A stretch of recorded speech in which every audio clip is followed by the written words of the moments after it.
Welcome to this week's edition of Inter-University Debate. Inter-University Debate is brought to you by Center for Constitutional Governance and Civic Space TV.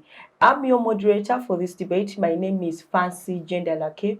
I'm an advocate, a lecturer, and a tax consultant. With me today, we have the students of the mighty Makerere University. Students of Makerere University, you're welcome to the talk show. Thank you. Thank you. Thank you. Okay, so today we are discussing the future of the East African Federation. So before we even go into that, we know right now we have the East African Community in place. The treaty came up in 1999 and it came into force in 2000. We had 3 countries ratifying this treaty, but over the years we have had new entrants. We had Rwanda and Burundi come in, and then after that we had South Sudan, DRC Congo, and now we have Somalia, where the EAC has fast-tracked the application of Somalia. So today's discussion, we are going to look at these new entrants into the East African community. What do they come with? Is it an opportunity for the East African community, or are we taking on a burden since most of these countries have wars going on in their countries? We are going to look at trade wars within the EAC, conflicts, and what role does the EAC play in conflict resolution in these countries. We are also going to delve into the election that took place in Kenya. Just a few days ago, we saw the Supreme Court of Kenya dismiss the election petition. So we are going to delve into that issue, the issues of elections and the electoral reforms in the EAC member countries. Aside from that, we are going to look at several other issues, the strength of the organs of the EAC, and then delve into the issue of the federation. Are we seeing EAC one day have one president, one government, one army, and all these issues? So without wasting time, let me go ahead and first introduce my debaters for today from Makerere University. I want to start with the gentleman who is right here next to me. This is Mr. Edoru Stephen Martin. Mr. Edoru is the Director Debate, Makerere Debating Union. Mr. Edoru, you're welcome to the talk show. Thank you, Jenda. Happy to be here. Thank you. So aside from that, right next to Edoru, we have Miss Preta Namasaba.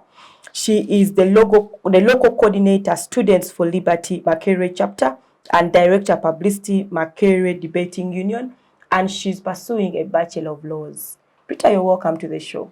Thank you. I'm honored to be here. Okay. Our third panelist for today's talk show is Mr. Frank Blessed Mutumba. Now, you know, I'm always very critical in pronouncing names that are not from the north. He is the leader of opposition. The guild was dissolved, right? Yes, it was. Okay, so he was the leader of opposition of the 87th MOOC Guild. He's pursuing a Bachelor in Computer Science. Frank, you're welcome to the talk show. Thank you so much. I'm honored to be here. Okay, our fourth panelist for today's discussion is Miss Birungi Primah Elizabeth, who is the Director Speech, Makerere Debating Union, and she is pursuing a Bachelor of Laws from Makerere University. Primah, you're welcome. Thank you so much. I'm happy to be here. Okay, so as earlier mentioned, we are discussing the future of the East African Federation. And without wasting time, let us delve right into the discussion. I'll start right here with Mr. Edoru. So, Mr. Edoru, take us through what is the East African Federation and what is its historical background? Okay, thank you very much. So, I think that the first framing is historical. You can look at Africa as a whole, and you can look at the struggle for independence in the between the 1940s and 1960s, and you can look at the general idea of unity that existed at that time. So you might remember that around that time, African heads of state had this ideal of a united Africa.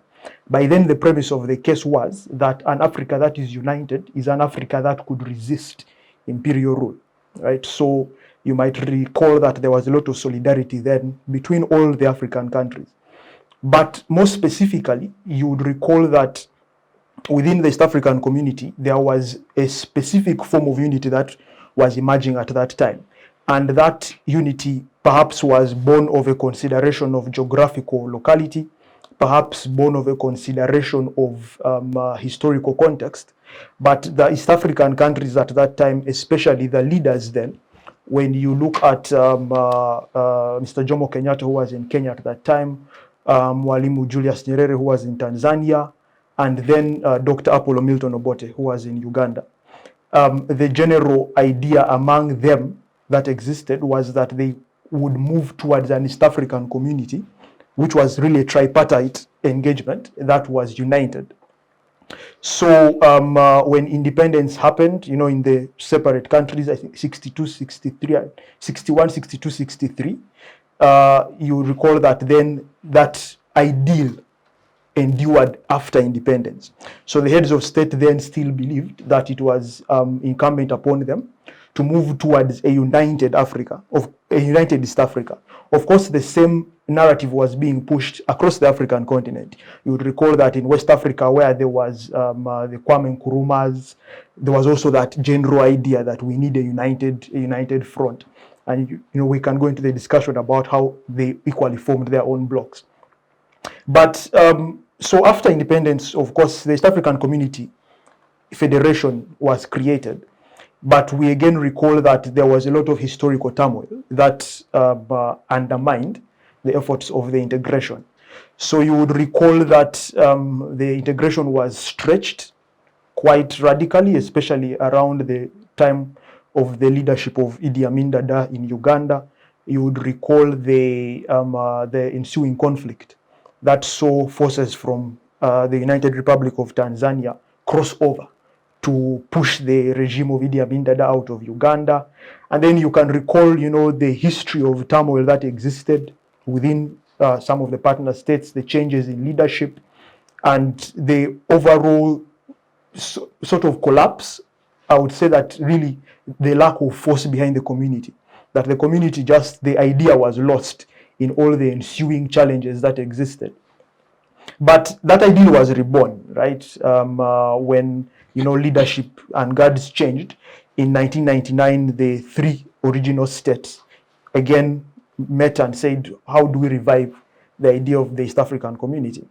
And it was 30th November 1999 when the official treaty for the establishment of the East African community was signed. Of course, then we know it came into force in 2000, but the rebirth of that concept was in 1999. And, the presidents in the three states that existed then. Of course, since then, the community has gained traction in terms of ascension of member states. We could point, for example, to the ascension of the republics of Rwanda and Burundi in, I think it was June of 2007.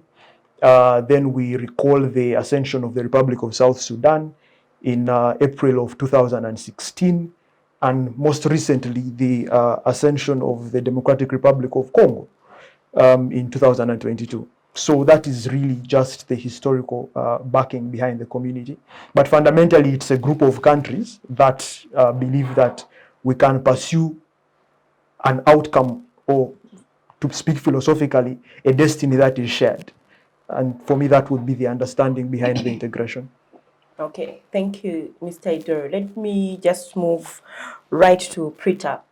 So Preta, picking out the EAC, what is its legal backing? What's the legal framework that the EAC sits on? Okay, thank you very much.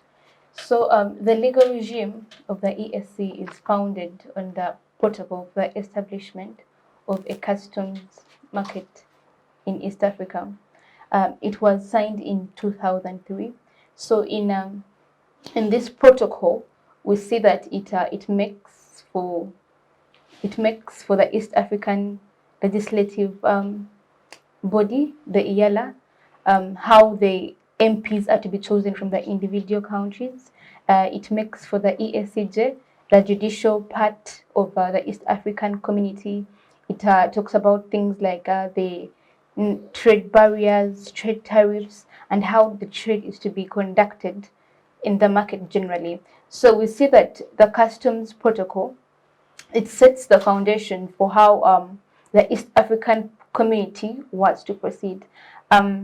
So in the objectives of the protocol, we see that one of them was to create a federation, a political union of all the countries in the Greater Lakes region of Africa: Uganda, Kenya, Tanzania, Burundi, Rwanda, DRC Congo, South Sudan, all the countries in the Great regions. It is the aim of this protocol to unite these countries politically into a federation, something closer to the European Union, but not exactly the same. It is beyond what the European Union is, because it seeks to create a federation, something like the United States of America, but not really. So I would say it is between the United States of America and the European Union.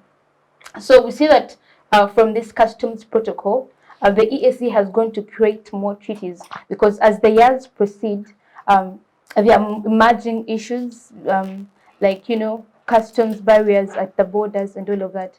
So the East African community has gone ahead to sign more treaties regarding customs unions, regarding non-tariff barriers, regarding resolution of issues within the East African community and all of that.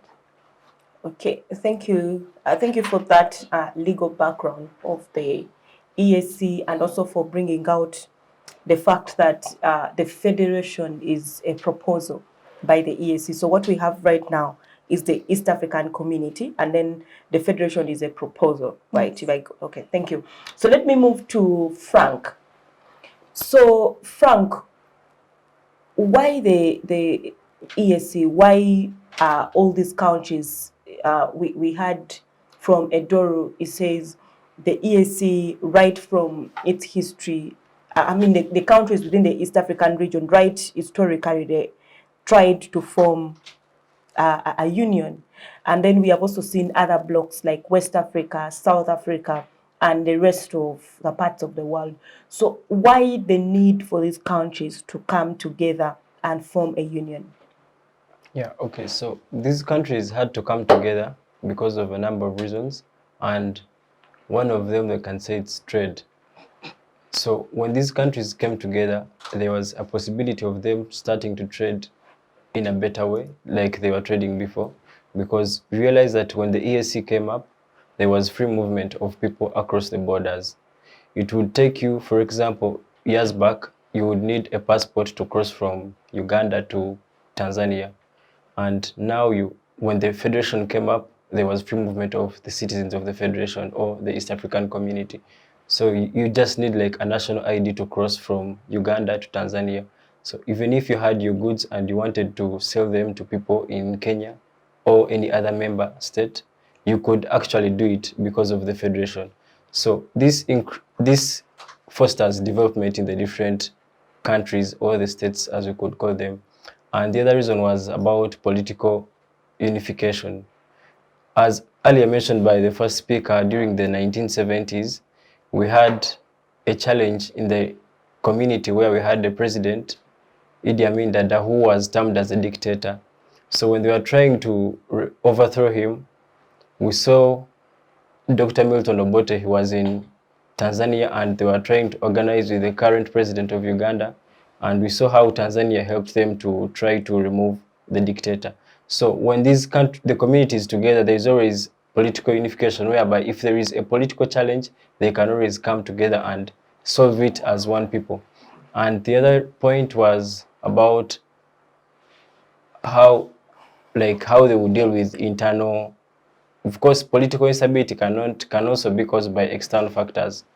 For example, you can have terrorists come in from outside and you have to come together. It's not only that you're going to have to come together when you're removing a person or a dictator within.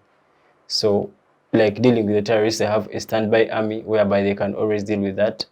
And it was mainly about development through trade and also political instability.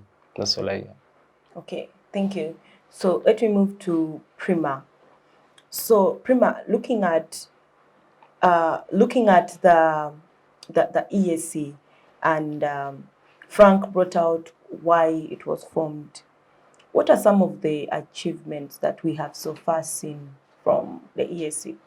Thank you so much. I think that the biggest and most like practical result that we've seen really is with the trade, the easing of the duty, the taxes that people pay when they trade between the countries, and also the election observers. That those have been some of like the biggest achievements that the community has had. When we look at free movement of goods and labor, it has become so easy to move between countries. Even when we talk about, for example, that there are trade wars, we still appreciate that countries like Uganda are landlocked, countries like Rwanda are landlocked.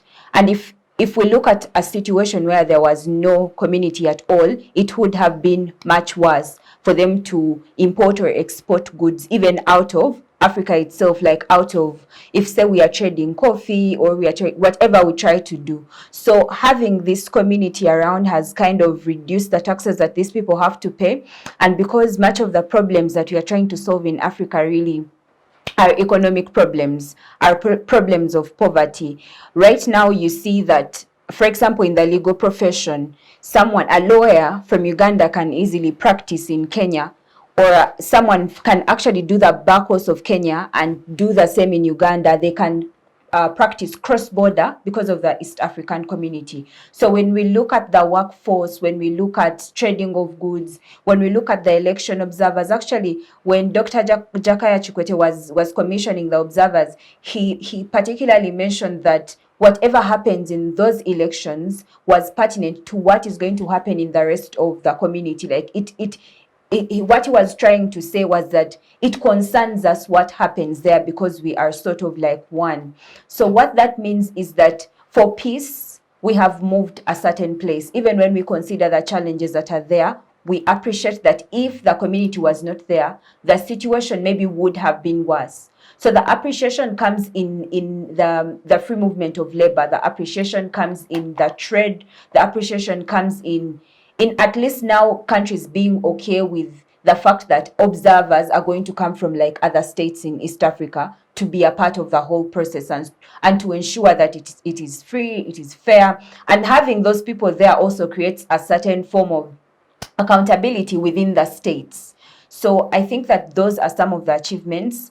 And even when I know we will go into the discussion of the challenges that are there, but even amidst those challenges, we at least sort of appreciate that we are somewhere because of the community as a block. Okay, thank you for that. Let me get back to Edoru. So, Edoru, let's talk about the new entrants. Ever since the EAC started in 1999 and the treaty came into force in 2000, we have not had any country exit, but we have had countries joining. Like you earlier gave in your historical background, we saw in 2007 Rwanda and Burundi joining. 2016 we saw South Sudan. We saw DRC Congo joining this year in April. And now Somalia also says, you know what, I have a long historical background with you people, and I also deserve to be part of the EAC. Mm-hmm. What is attracting countries to the EAC? Okay, so I think that I think for all countries, especially at all levels that they have existed, they have long understood that their prosperity is interlinked, right? That the prosperity of Uganda, for example, is closely linked to the prosperity of Kenya. For example, for a very simple reason, if conflict broke out in Kenya, very many trade corridors for Uganda are immediately closed off. So because of the deep interlinkages that exist between countries, most countries intrinsically understand that developing some degree of unity between themselves is important for their collective development. And for me, I think that that becomes a very central consideration when we discuss why countries are increasingly being attracted to join blocs. And the joining of blocs, again, we can look at it even at the continental level, that almost all African countries today are in one way or another a member of a certain bloc, whether it is COMESA or SADC or the EAC or ECOWAS or the AU as a whole. You find that all countries are increasingly moving towards joining a conglomerate of other countries, right? So I think that East African, especially countries that are within the East African region, understand first the shared prosperity idea, in the sense that they need to work within and between themselves to achieve some degree of probably economic development. And that in itself also disincentivizes anyone from leaving. That if you decided, for example, to walk out of the integration, you compromise things. I think the most prominent exit from a trading bloc or from sort of an intergovernmental organization was the one that we saw when Britain decided to move out of the EU, right? And you saw the sort of situation it created.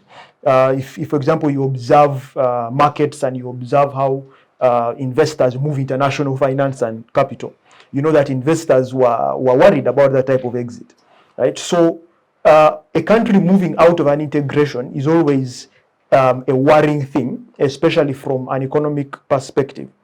So in terms of what specifically would attract countries, I think that, for example, if we look at Rwanda and Burundi, what would attract Rwanda and Burundi to join the East African community? That becomes, if we wanted to break the question down to that level of analysis. So we could look at it from a geographical perspective, that these two countries are landlocked. They don't have direct sea access. So all their imports and exports must move through countries at some level. So what are the alternatives? They can choose to move their products through the Democratic Republic of Congo. But you know that the history between, for example, Rwanda, Burundi, and the DRC has been a little tense. Even recently, despite DRC's ascension to the integration, we saw a heated conflict between them. We saw Rwanda and DRC block air travel between themselves because Rwanda was accusing the DRC of harboring terrorist elements that are causing instability in the country. So when you look again at the history, especially around 2007, when Rwanda and Burundi acceded to the East African integration, you realize that by that time, the Democratic Republic of Congo was still in a very difficult position, right? So from a trade strategic perspective, it made sense for Rwanda and Burundi to join the integration and benefit from the trade corridors that exist between Tanzania and between Kenya through Uganda. Right? So from an economic perspective, it made sense to Rwanda and Burundi to accede to the integration. When you look at most recently, the joining, say, of South Sudan, again, you recall that South Sudan, especially around the time when we saw the split of the larger Sudan, right, when they decided that they could no longer live as one and they decided they should have separate countries. Again, South Sudan was also in a difficult position because its trade routes, I know it does have a sea access to a degree, but its trade routes, again, it had one of two alternatives. Either it takes its products through Somalia.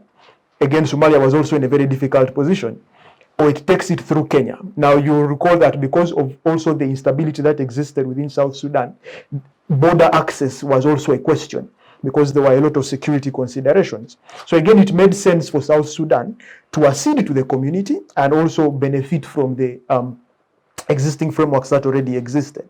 And now, most recently, we look at the Democratic Republic of Congo, which has arguably now the largest market, the largest single market within the East African community of well over 100 million people, right? So again, from the perspective of the DRC, in terms of how it can benefit from existing trade corridors, how it can benefit from intra-East African community trade, again, it makes sense strategically for the DRC to become a member of the integration. And the same can be said for Somalia, that Somalia, especially as a country that is emerging from the shadows of conflict, needs to garner some degree, not just of legitimacy, but of a certain amount of support, especially from among her neighboring countries. So again, when Somalia at the summit, which happened in Arusha, expresses its interest in acceding to the community, it also recognizes at some level that becoming part of the community does have benefits attached to it, and it creates a sort of shared responsibility which can eventually contribute towards the overall development agenda of them as a country, and then feed into the development of the East African community as a regional bloc. Okay, thank you, Edoru. That was a deep insight into why we have a new entrants and we don't have any country exiting the EAC. So, Preta, let's pick out the issue of the most recent entrants. That is DRC and then Somalia. DRC, Somalia, and even South Sudan that joined in 2012. When we look at these countries, they have wars somehow ongoing in these countries. DRC has had a very long history of war, the same with Somalia and South Sudan, where things seems to be calm at the moment, but they still have internal wars really ongoing. So as EAC, do you think it's a right decision to take on these countries, or do you think it is a total burden that we shouldn't bother with countries that have internal wars ongoing? Thank you. I would like to first add to Edoru's point about the economic benefits of being part of the East African community. Yes, please do. So we look at DRC Congo. It is located in Central Africa geographically. But DRC Congo is a member of ECOWAS in East Africa, of COMESA in South Africa, of the SADC in South Africa, and of the East African community. So we say that DRC is one of the biggest countries in Africa, and they have a lot of conflict within it. So sometimes they don't have like the direct routes to maybe take their products to the border of maybe Uganda or other countries. So by joining all of these common markets within Africa, they can freely export their goods at a lower tariff rate, which benefits them greatly. We see that DRC is one of the biggest producers of copper and cobalt in the world. So it being a member of all these trade markets is to its benefit, because it can benefit from all these shared borders with these countries and also get the reduced tariffs. To move on the issue of conflict in DRC, South Sudan, and Somalia, it is a two-pronged sword. You know, there's the good side to it and there's the bad side to it. First of all, these countries joining the East African community is good for them in terms of resolving conflict. We see that South Sudan has had lots of conflict since the 1980s, but Uganda has been vital in mitigating the conflict within South Sudan. Uganda, in the past 15 years, has been sending troops to South Sudan to try to mitigate the conflict. And in resolving the tensions between the opposing factions, between Salva Kiir and the other, and the opposing forces, Uganda's President Museveni, was central in getting those two parties to sign an agreement. And like the peace in South Sudan is largely attributed to Uganda's role in that conflict. We look at Somalia. Ever since the trouble with Al-Shabaab came up, AMISOM, which 80% of it is Uganda's forces, the UPDF, has been in Somalia trying to fight the Al-Shabaab, trying to bring about peace in Mogadishu, trying to resolve the disputes in the country. We have also seen in DRC, Uganda has been part of it, though it is a bit controversial since 2002. Ugandan forces have been in DRC trying to fight off the rebel groups, because DRC is a large country and its own army cannot access all those areas in the rainforests, with the poor road network and all that. Recently, we saw the UPDF go into the DRC to try to stop the terrorists that were bringing, disarray within the region. So on that note, it's a good thing. These countries joining the EAC, it's a motivation for Uganda, for Tanzania, countries which are a bit stable, to try to move into them, to try to bring about a sense of stability. But on the other hand, it can be said that these countries joining the East African community is importing conflict. We have seen there has been a lot of political tension between DRC and Uganda, DRC and Rwanda ever since they joined the East African community. Just recently, DRC's president, Felix Tshisekedi, was claiming that Rwanda is sponsoring rebels in its country. We see that DRC was alleging on the international scale that they need reparations from Uganda because the Ugandan forces entered their country. So these conflicted countries, in a certain way, bring conflict into the East African community. They bring a clash of powers into the community, and this is something that should be approached with caution as we move forward. Okay. Okay, before I move to Frank, let me just ask you something a little more about the issues of these countries conflicting among themselves. Now, my question is, why do the East African countries choose to go to ICJ to resolve their conflicts? Because we have seen the one for Uganda and Congo, it's before the ICJ. We have seen the same with Rwanda and is that what you want to respond to? Something you want to respond to? Oh, okay. So why do they choose to go to the ICJ, the International Court of Justice, instead of resolving such issues within the EAC? I think that the biggest issue is appealing to a higher power. The ESCJ is some kind of subordinate because the judges that comprise that court are selected by these presidents to go and represent those countries. So in a certain way, they are subordinate. But when you look at it on the international scale, the ICJ is like a benevolent power. So it is appealing to a higher authority, to someone who has control over your future. That is what I would say. Yes. Okay, thank you so much. Let me move to Frank. So Frank, let's talk about Somalia. Specifically out of all these countries. So Somalia recently, when its application was being fast-tracked, they said they have a long history with all the East African countries, the members of the EAC.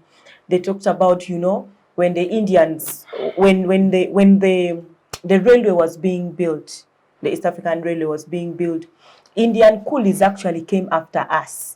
We were the ones who were doing the marking of the roads. We were the ones, because we were good at horse riding, and we have a deep historical background with every single member of the East African country. We also have, we are good when it comes to business. When you see in Uganda, they operate most of these petrol stations. So Somalia specifically, do you think that is an application that the East African community should consider? Yes, thank you so much. But before I go to Somalia, I would like to give my own view on the previous questions. Yes, please do. Yeah, about the trade. Personally, I believe that trade has been there before, even when these partner states that are coming are not there. People have been trading across the borders. So we cannot just say that these people have come, now we are going to trade with them. We've traded with them before, and maybe what we can say is that we can trade them at a lower cost in case of taxes and everything. And when it comes to the issue of the court going to a higher court, I would probably disagree, because I believe that we can solve our own problems and we have a court as the East African community. Because you can say, like Preta said, that the judges on those courts are chosen by the presidents of the East African community. But just a week ago, we have a judge chosen by a president in Kenya, and the judge, the chief justice rather, is giving something different from what the president wanted. So we could have that independence as well in the East African community. Like you get what I'm trying to say, that our court as the East African community. A court with independent judges Yeah. that can make decisions contrary to what the presidents want. Yeah, so we cannot rely on that and say because they're just chosen by the presidents, let's not consider them, but rather go for a higher court. And when it comes to Somalia, we welcome Somalia but even before, just like I'd said, that even before they came, we were trading with them. We have very many Somali people around here. But the good thing about it is that when we come together, we have very many Ugandan troops that are going to Somalia every day. And people are dying there. These people are Ugandans. They're members of the East African community. And they go there to fight so that they stabilize the situation and everything. But they die whenever there are conflicts there. So their conflicts within their country are affecting us in one way or the other. Because people have gone on missions and they are part of the community and they are dying. So I believe that if Somalia comes and all the partner states sit together, they can resolve the conflicts in Somalia. Because we see this, so the conflicts in Somalia are even also internal, leave alone the Al-Shabaab and what, because we have had different factions within themselves. They believe in tribes and they can be settled like how we are seeing it being done in Sudan, South Sudan rather. But South Sudan is not yet there, but at least we've seen an improvement when they made one general army. Because last time the army had split because of the Dinkas that go for Salva Kiir and the Nuer, they call them the Nuer, for Machar, the vice president. But now they are trying to unite, and of course we credit the East African community. So for them to come and join us, it is important that we also solve their challenges in terms of political stability, because we are dying. We Ugandans, I will not say Ugandans, but members of the states are being affected in one or the other.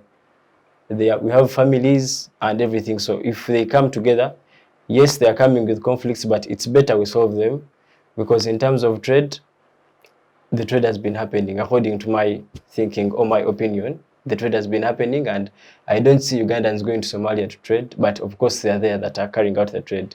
So I believe that when we sort the political instability in Somalia, and that will be good for in the long run, it will be good, because there is a lot of food insecurity there. We have like over 7 million people don't have what to eat, the droughts and what. Though I think there's a lot there going on, and when we settle that, we all benefit in the long run.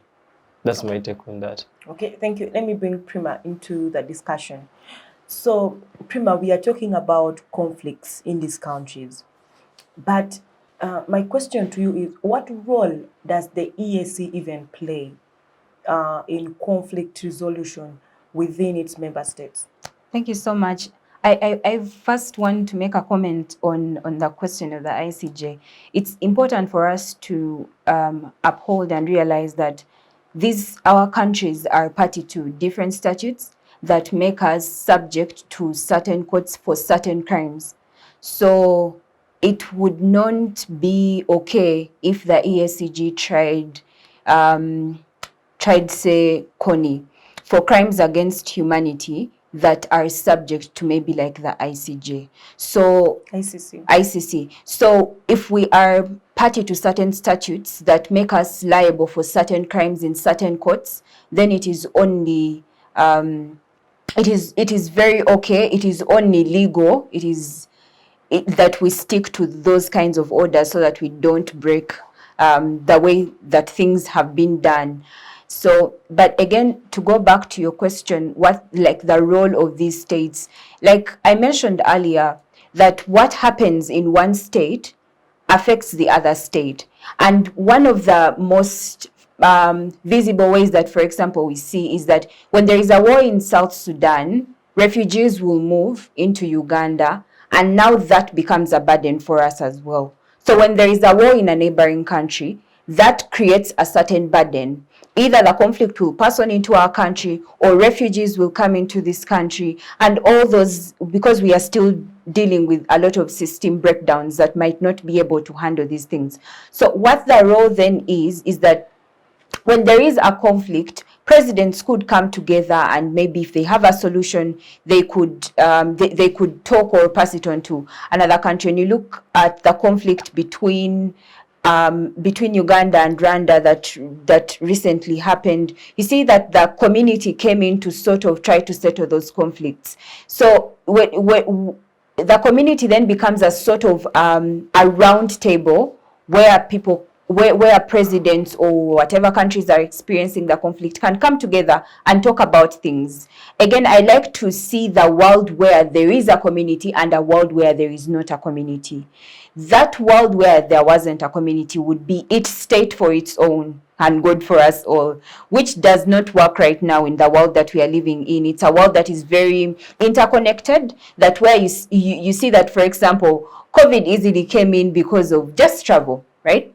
That means that something that happens at a neighbor's place really can easily transform, or if there is no place, if there is no peace there, you can't trade there. If there is something that you've been getting from that state when there is stability and then there is a war, that means that you are also not going to be benefiting because there is a war there. So then member states become concerned in a way that maybe sometimes, when you look at it from another perspective, could be selfish, because really sometimes you're trying to solve the conflict in another country so you can trade there, right? But in the long run, you are creating peace, you're creating stability, you're creating easy trade, you're creating a community really that serves the people. So the role of these member states really is it kind of, and like Edoru said earlier, he didn't want to go philosophical, but really when we like to think that we have a shared journey, a shared destination, when we have that at the back of our minds, our actions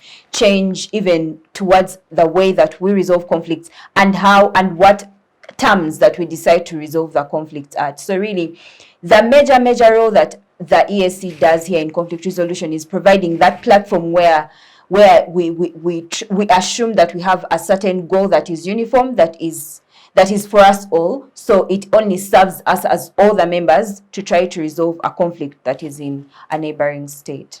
Okay. Okay. Before I bring Edoru into that discussion, Primah, let me just ask you something more on that. Do you see us one day having an East African community that will sit down as the summit and say, this is our position in the conflict in South Sudan, this is our position in the conflict in Congo, and this is what we think should be done? Do you see us doing that, or do you think you see the ESC proceeding with the Ugandan president going to help contribute,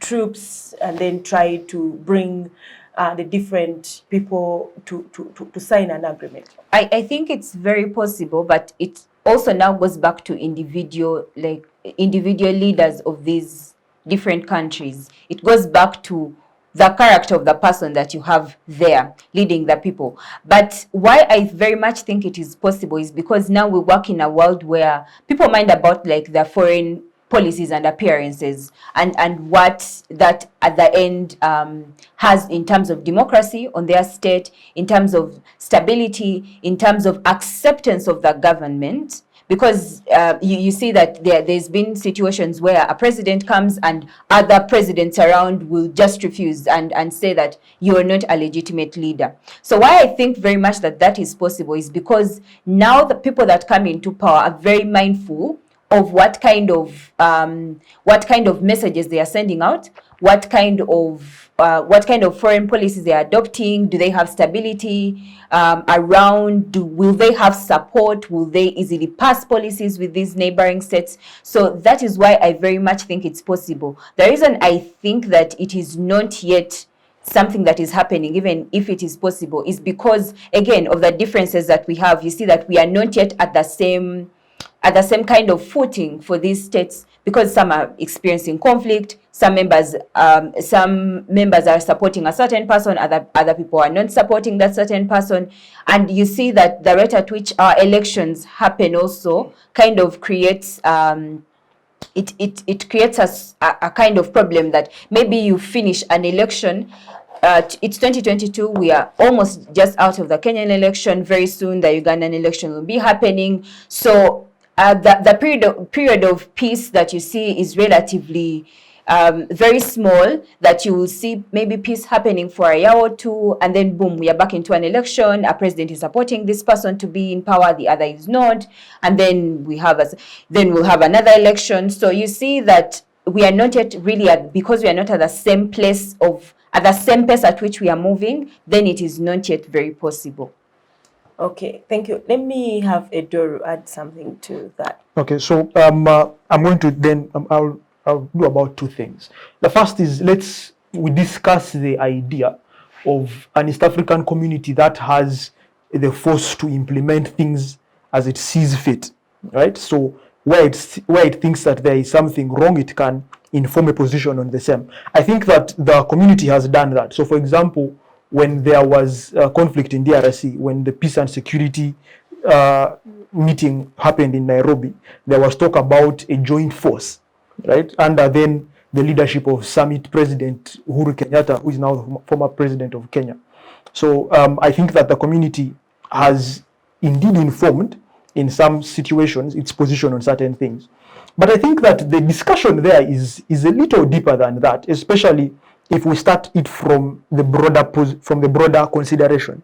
So we recognize intergovernmental organizations as a product of international law, right? Now, we recognize international law as, I think they call it soft law, in the sense that the extent to which you can implement it is often a result of the extent to which those who you would implement it on want it to be implemented on them, right?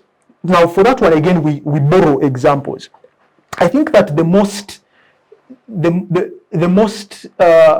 the strongest, I'll call it the strongest regional bloc that I have seen, especially in terms of implementing things that it thinks are just, has been ECOWAS, right? You would recall when the president of Gambia, Yahya Jammeh, conceded defeat in the election, then 3 days later said he's not leaving power. The ECOWAS told the man that you either leave or we come and flush you out, right? I think in the last 3 years, there have been, I think, 4 military coups in Mali. Right? The first one throughout Bubar Keita, they put a transitional government, then a Kano decided again to overthrow the transitional government and put himself as president. Now, the ECOWAS position today is that whenever there is an overthrow of a legitimate government, the first thing ECOWAS does is they sanction the country. So they block borders, they block trade, and they say until you have a democratic reinstitution of a civilian government, you will not engage with ECOWAS at any level, right? So that brings us then to a very simple premise that if international law is to be implemented, one of two things must happen. Either we should strengthen the international law structure in such a sense that we make it like ECOWAS, that the EAC, for example, can enforce what it thinks it needs, what it thinks it needs to enforce. Or we seek the alternative, which is that partner states are willing to conform to the laws that exist, even when those laws might not be, say, in the best interests of the person himself, right? So I think that there is that discussion there. But in terms of borrowing from examples, I think that ECOWAS has shown a very clear example of what a regional bloc can do, especially in terms of guaranteeing that there is proper governance in member states. But I think that Primah's consideration of especially of conflict in countries has been good. What I want to just do is speak to the arguments that have been made against, because there have been variations. We'll take a short break and we'll get back with that. So let's take a short break and then get back with Edoru and the students of Makerere University on the future of the East African Federation. Digital rights are those human rights and legal rights that allow individuals to access, use, create and publish digital media or to access and use computers, other electronic devices and telecommunication networks. Digital rights include a right to freedom of expression, information and communication through technology, a right to privacy and data protection, a right to credit for personal works, a right to universal and equal digital access, a right to identity, a right to anonymity, a right to be forgotten, and a right for protection of minors, among others. The state's digital rights are frequently violated through various unfair actions, for example, blockage of websites and social networks, theft of credentials, unauthorized use of people's data for personal gain, privacy intrusion, online censorship, arrests and intimidation of online users, internet blockages, and the proliferation of laws and regulations that undermine the potential of technology to drive social, economic, and political development worldwide. It is hence every citizen's responsibility to respect rights of other digital users and to speak out or report to the responsible parties when one's rights are violated. Welcome back from that short break. We are still with students of Makerere University and we are discussing the future of the East African Federation. So before we took that short break, we were having a very brilliant discussion from Edoru. So Edoru, I'll give you time to finish that discussion. Okay, thank you. I think we already established the strength of international law as dependent on two things: either countries submit to it, or the institutions can enforce it. So I just wanted to make a response around the issue of admission of countries that are unstable, as has been said, because the variation of that criticism is one of two things. The argument is normally made that admitting these countries would have the consequence of importing conflict into the region, or number two, it is said that we should only admit them after they have resolved their conflicts, right? So I think that in terms of the second criticism, I think that if those countries had the means to resolve those conflicts, they would already have done so. I think it would not be honest for us to expect, for example, DRC, and we told them that, okay, we are happy to have you in the integration, but please first sort out your problems in North Kivu, South Kivu, and the Ituri regions. And when you've had them handled, you can come over and we shall see how we can engage. Because if DRC had the ability to resolve those issues, I think that they already would have resolved those issues. But also in terms of the argument about the importation of conflict, I think that this argument is largely speculative because, I mean, Uganda has had a challenge, say, with ADF militia elements crossing over and causing bombing within Kampala and that sort of thing. But it would be dishonest for us to allege that those types of challenges are either a consequence of DRC acceding to the community or have been augmented because DRC has acceded to the community. I think that it is speculative, and I have not yet seen any tangible evidence to support the claim that a country joining the integration has imported conflict into other partner states. So I think that first of all, like Frank said, we owe a duty, especially in terms of supporting our neighboring countries, but also, as Primah did argue, because the ramifications of us not doing so are worse for us in terms of how we manage conflict either spilling over or conflict causing mass immigration in certain directions. So Okay. that's it. Okay, thank you, Edoru. Let me move to Preta. So, Preta, let's talk about the elections in the EAC member states. My first question is, what is the governance trend in these 7 states? I think it's sufficient to say that most of these countries practice a form of democracy. Kenya had its election this year. Uganda had its election last year. Burundi had an election last year. Tanzania had an election in 2019. Rwanda has elections. We see Felix Tshisekedi became president in 2019. Somalia also had, an election this year, although it isn't a member of the community. So since elections are a hallmark of democracy, we would say that to a certain extent, these countries that, despite all their weaknesses and challenges, practice a form of democracy.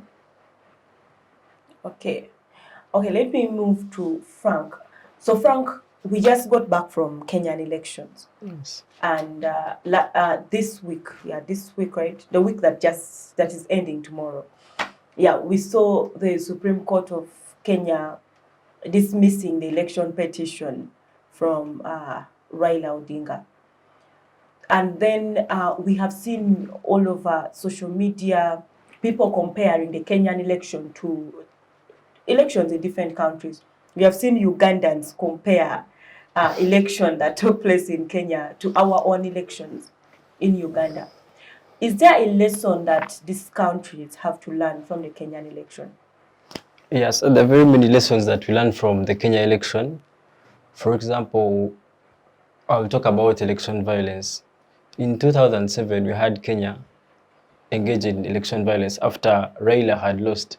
And the good thing is that it's the same person who was also participating in the previous election that was concluded weeks back.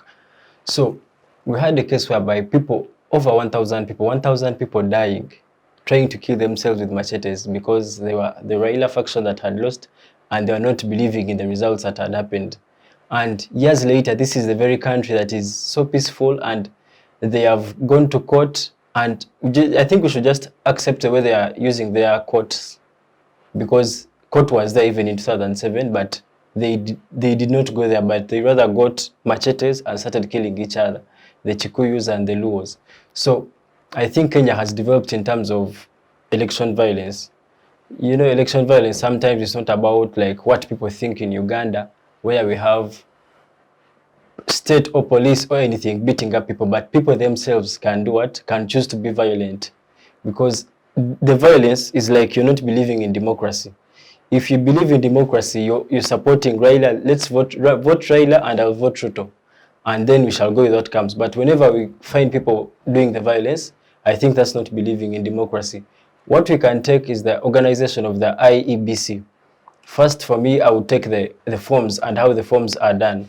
In Uganda, we have one form that is filled by the presiding officer, but in Kenya, we have 3 forms.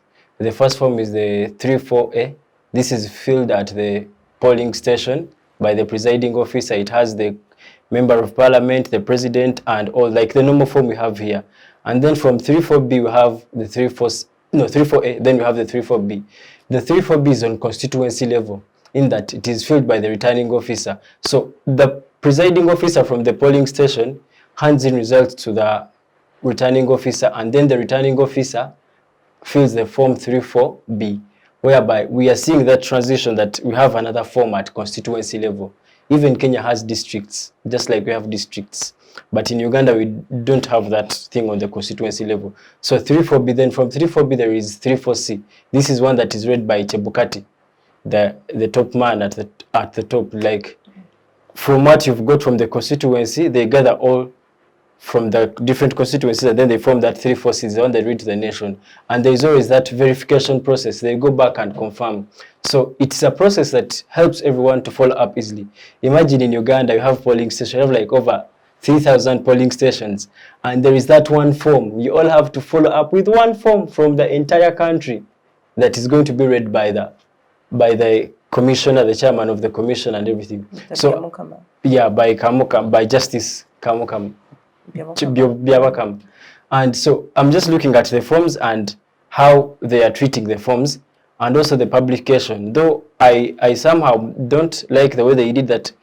At first, we were following as the entire world, because the portal is open for everyone. Results were being uploaded onto the TV station, as we're all seeing. We are seeing the percentages. But there's a time that reached and we're no longer counting our percentages. Some constituencies, they were not uploaded on the portal for us to see, or for the TV stations to continue tallying. And the chairman comes out and is like, what you're doing, those are your own things. For us, we shall come out and give you the exact thing. So that's why I say that the transparency there was lost a bit. Of course, transparency is always lost, but to a lesser extent. And of course, as they were rolling out, they accepted that challenges were there and those errors were there. Some things were there, but they were to a lesser extent. So I think the IEBC denied people an opportunity to get to know the winner. And at a point, they were right, but at least maybe the work rate was slow and the TV stations were faster. And it was also going to create some conflict, because some TV stations are different. But the point of closing us out, and we can't know until they bring whatever they are bringing for us, that wasn't good, according to my comment and what I can say about that. And maybe the independence, we can't forget the independence, is that the head of executive, President Kenyatta, is supporting Raila Odinga, and Raila Odinga loses.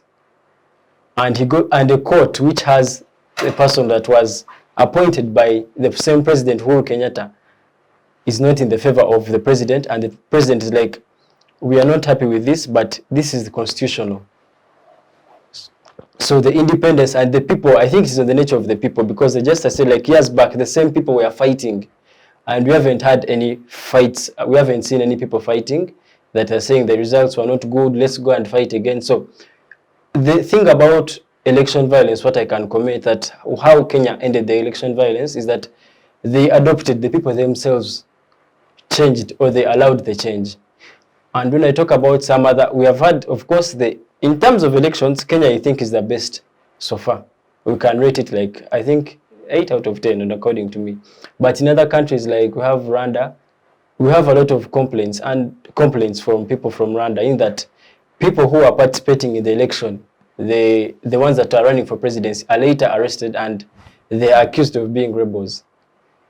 So we have an election where someone is running with another person, and after the election, this one becomes a rebel. You are a rebel. You're trying to remove government, you're a rebel.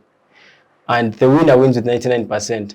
So there is an extent that people in the community are not content at a point, and they have nothing to do about it. In some elections, they would complain, like, of course we had election observers. I even don't see the reason as to why we have election observers. We have them, yes, they observe, but then what? After, what? What happens? Where you have people crying and people say this wasn't right, things are always there in the different countries. But the election observers, they just come to observe, like in Kenya, in case of anything, they won't do anything. They'll just say, yes, the process was, even if they say the process was unfair, still you have leaders that are going to continue in power and they're going to serve and do whatever they want. So, but that's all I can say about the Kenya elections. You can learn the independence of the different arms and the systems, the reforms that are there. They're not reforms, but the system whereby you have even people in the diaspora voting. In Uganda, I don't have that, and I don't know about other countries, but for the case of Uganda, people in the diaspora don't vote, and we have very many people in the diaspora. We have seen them trying to participate. They have a right to participate in the activities that are going, taking place in their countries, because they are nationals of Uganda. And so if we could pick a leaf and we have people vote from wherever they are at the different embassies and commissions, that will be good. That's what I have to say about the Kenya election. I'd like to speak on this. Yes, please do, Preta. So I think the Kenya election has a big impact on the East African community. So the Kenya election speaks volumes on the issue of transition and its importance in the East African community. Because historically, in 1977, when the first East African community collapsed, Uganda had 3 presidents, the Kabaka, Obote, and Idi Amin, while Kenya had 1 president, Jomo Kenyatta, and Tanzania only had Mwalimu Nyerere. So while Uganda was changing, the other countries to a certain extent had stayed stagnant, and it caused a lot of tension, and that's why that community collapsed.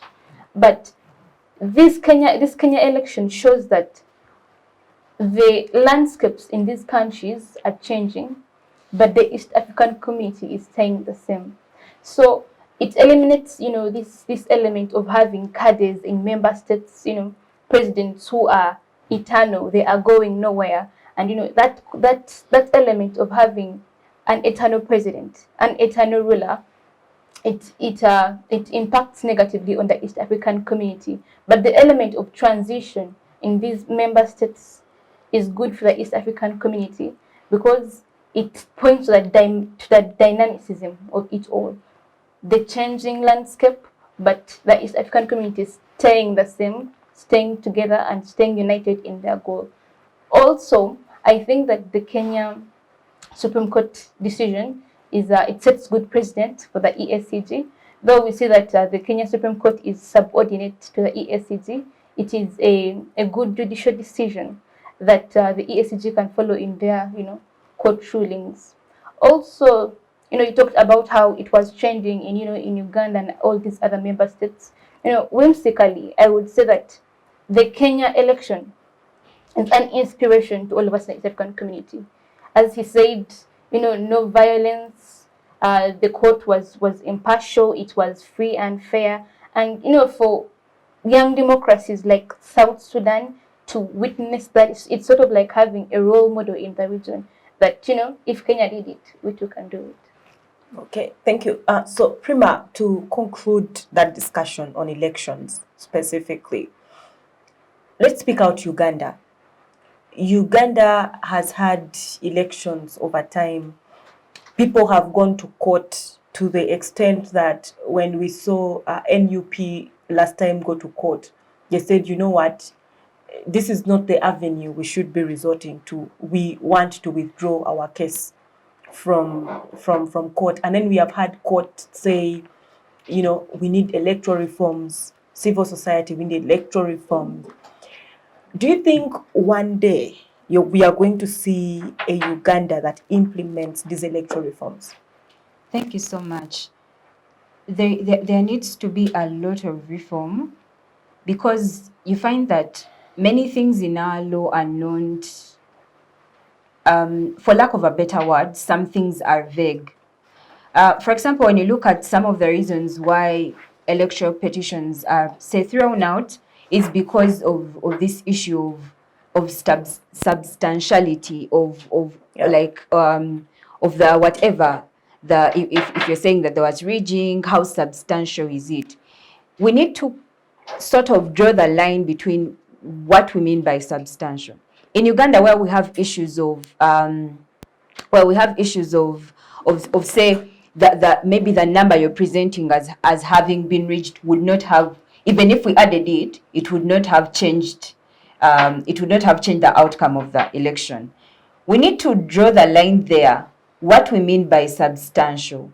When every time the court stands on that ground, there needs to be a reason that people believe in, evidence that people can see and believe in of what it actually means, that this evidence is not substantial enough to nullify an election. So when you ask me if there is a time, of course, as a hopeful African, I would wish that there's a time when there are reforms and when the court speaks into these situations, especially that it is free and fair and impartial. It's different when you learn these things in class and when you see them happening. That's why the Kenyan election is very important, because it has brought to life so many things that we other people in other states only saw, for example, say in constitutional law class, right?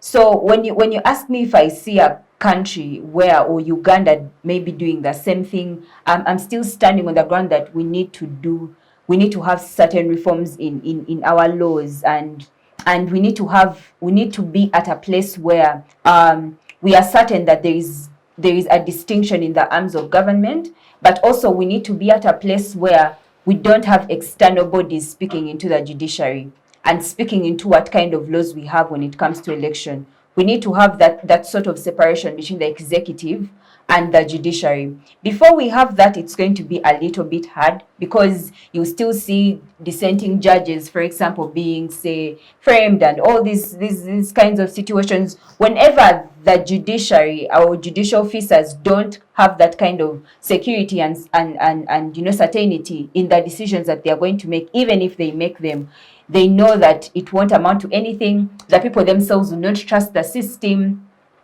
So with all these kinds of, the situation in Uganda currently does not support that narrative. Okay, so Edoru, let's talk about trade wars within the EAC. We have had countries blocking borders. Rwanda blocked its borders for close to, I think, 2 years. And then we saw some goods from Uganda being blocked from Kenya. So how is EAC supposed to achieve common market with all these trade wars ongoing? Okay, so I think that for starters, we can have a distinction. I think that the blockage, say, between Rwanda and Uganda, I don't think it was a trade war. I think that blockage of trade might have been a consequence of what to me was really a political standoff. It is akin almost to what happened recently between DRC, Rwanda, and Burundi, right? So the blocking of trade might have been a consequence, but it was really a political standoff. So I think then that the most notable examples are, for example, I think it was 2011, when I think Lato milk from Uganda was blocked from crossing into Kenya. Yeah. And I think 1 or 2 years ago, when eggs from Uganda were also blocked from going to Kenya. Then maize, right? So sugar. Mm-hmm. Yeah. So again, part of the challenge is that while the idea of a common market is appealing, there are considerations in it, right? Now, I think that if even when you read the protocol for the establishment of the common market, it does have provisions that allow countries to stop a certain commodity if, for example, you can prove that there's a health hazard, right? But again, for me, it becomes a procedural question, right? Because for you to do that, you have to notify summit, you need to prove your case before court. You do not take a unilateral decision. And for me, I think that's why the weakness has been. That if East African community states decide to take unilateral decisions, absent all other structures that exist, and they say, as a country, we have decided that this is what we want to do, it becomes a problem. But I think that there are also questions, and this is why I think we have not yet reached a very concrete answer in terms of production, right? Because I remember in 2014 when the Council of Ministers sat, they did have a resolution around harmonization of tax incentives. The reasoning behind that resolution was that if Uganda offers different tax incentives from Kenya, say an investor comes into you, wants to go to Kenya, and Kenya says we shall give you, say, a 30% income tax cut, while Uganda says no, for us we shall give you 50%, right? What that investor does is he comes to Uganda. Now, because he has come to Uganda, he's able to produce at a lower cost. But you're telling that same investor that actually you also have the liberty to export to Kenya, which also has its own producers, right? So in terms of how we harmonize how governments interact, say, within their investment spaces, whether it be in terms of how they offer incentives to producers, whether it be in terms of how we balance off interests, because Uganda has producers of a certain commodity, Kenya has producers of a certain commodity. Where do we reach the middle ground to ensure that everyone benefits? Such that Kenya does not make the case that no, we are just coming out of COVID and your products are flooding our market. Therefore, in order for us to protect our local investors, we must block yours temporarily, such that our investors also come out of this economic hardship, right? Like those questions are a little more complex. But I think, again, it comes back to the extent to which we are willing to conform to existing protocols. That if, as East African community states, we recognize that these protocols exist to push a certain agenda forward, and that we must not be at liberty to unilaterally withdraw from following those protocols just because either there has been support for it, say from local producers, or because you're trying to buy political capital by showing that you actually protect your people. We need to eliminate all those types of things. So I think that in terms of the extent to which these protocols can be implemented, I think that there has been a lot of demonstration that they can. While there are a little bit of challenges over certain products at certain times, I think that those challenges exist. But I also think that there is still room for us to have negotiations around middle grounds, especially how we balance off trade interests and ensure that producers in all countries benefit in the trade arena. Okay. So, thank you. Moving to Preta, let's still talk about these issues of trade wars. Do you think the East African countries should be discussing issues of protecting domestic industries within their countries? Where I'm coming from is, for example, issue of imported sugar into Uganda, whether it being it's coming from Kenya, Tanzania, Brazil, wherever, there's 100% tax on it to protect domestic industries. Within the ESC, do you think these countries should be looking at protecting individual industries within their countries from fellow ESC members? Right. Thank you. So the concept of protecting Domestic industries. The concept of protecting domestic industries in member states goes against the whole concept and idea of the common market. You know, the word is common market because everything goes in this common market. It is one goal: free movement of goods, no tariff barriers, and all of that. It is the idea of the East African community to allow free trade within the region. So protecting domestic markets, domestic industries would defeat the goal and objectives of the East African community. But I would like to say that this whole issue of protectionism comes in because there is an underlying problem with the economies in the East African community. Yes, please. Okay. So we see that all the member states in the East African community are agricultural in nature mostly, maybe with the exception of DRC Congo, which has minerals. But we see Uganda, Kenya, Tanzania, they are all agricultural states, all producing milk, all producing sugar, all producing sugarcane. And when the market is not enough in these countries, they don't have anywhere to export it. We see that in the first East African community between 1966 and 1967, one of the major problems of its collapse was that after independence, Uganda was producing cement, Kenya was producing tobacco, Tanzania was producing cotton. Like, they all had different things that they were producing, and so they could trade without repercussions for the member states. But by the 70s, Kenya too was producing cement. Tanzania was producing cement. So it became a problem for the member states. We are all producing cement, and we are all selling cement within this region. So we don't have anywhere to sell this cement. And that is the issue now with the agricultural products. There's a lot of sugarcane in Uganda. There's a lot of sugarcane in Kenya. Where are we going to sell this sugarcane? So I think that the lack of industrialization and manufacturing industries in the member states is the major root cause of these trade wars between Uganda and Kenya. And I think that if I don't think treaties or customs are going to resolve this issue, but I think the countries need to come together and, you know, forge a forward-looking agenda of how they can move from this stage of agriculture and move towards manufacturing and move towards, or I guess, also exporting their products outside of the region. Because I get that the idea of the common market is to trade within the region, but the common market should also be able to trade together jointly outside of the region. We can see with the FCTA, whereby Africa as a whole is, you know, trading with other common markets. Africa as a whole is exporting its products, and I think we should reach a point as East Africa whereby, for example, we see that Kenya and Uganda have an excess of milk, and we say, okay, we are going to export this milk to China, something of that sort. But also, I think the quality measures in these countries are an issue.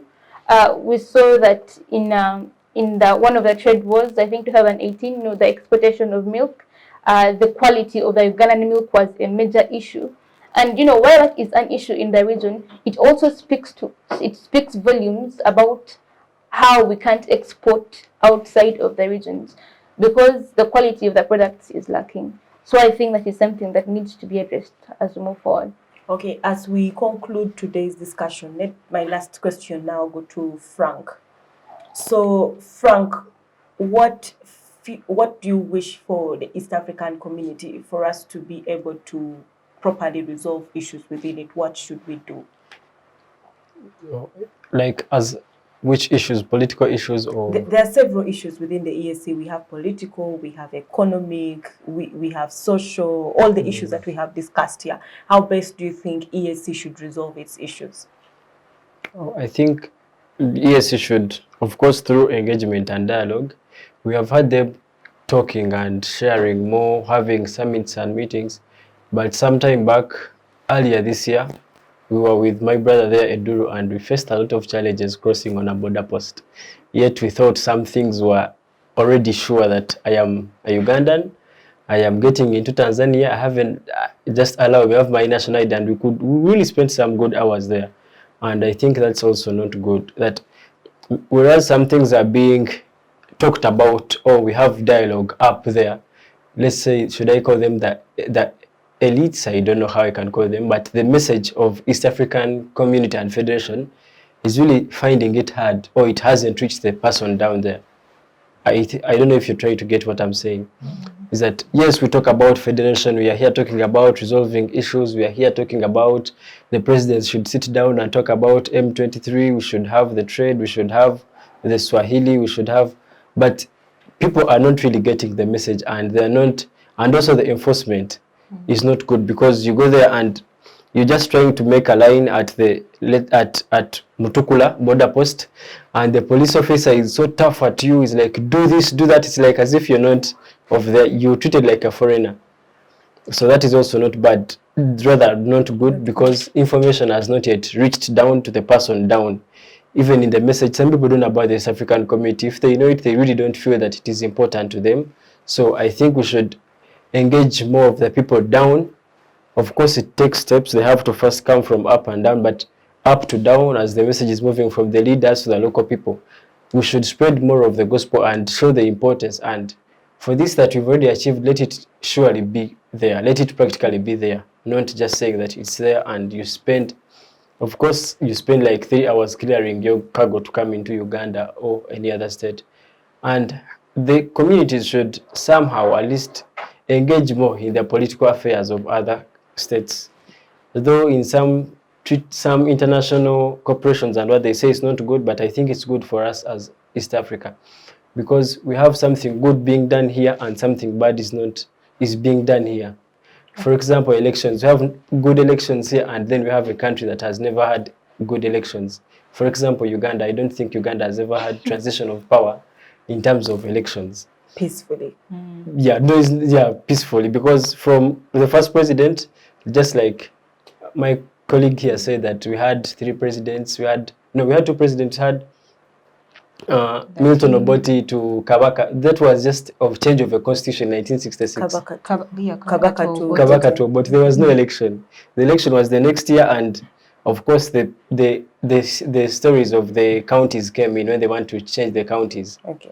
And then the election violence has done. Then from there, then you had another one. It was, we've never had elections. Yeah. So we haven't had the feel of it. We don't know how it tastes to change peacefully I think through an ideally election. all of us seated here have been born in the same regime. Yes, we are born in the same regime. I think if the states could get interested into that, because I have seen Uganda was very interested in the Kenya election. We saw all of them coming. We even got an extent whereby Ruto was not allowed to come to Uganda because they believed that he's getting tricks and information on how to win the election. Yes, we saw members of parliament of Kenya. They were fighting like, no, this man should not go back to Uganda. He shouldn't go back to Uganda. So I believe that Uganda had a hand in Ruto's winning. So they should do have a hand in Uganda's politics. So we are the fountain of tricks. Yeah, even Raila was here. So everyone was here. So next time it should be them coming to Uganda, all of them, to see how best we can have a clean process, reforms and everything. Okay, thank you so much. We have come to the end of today's debate. I would like to say thank you to you, the panelists, students from Makerere University, for being with us for this talk show and for being very articulate. Thank you so much. And I would like to say thank you to Center for Constitutional Governance and Civic Space TV for organizing this inter-university debate. Inter-university debate is a platform where university students are able to discuss matters that affect the country, that affect the world, and matters at hand. From us, I would like to say thank you. I will see you again next week, same time with another university. Bye.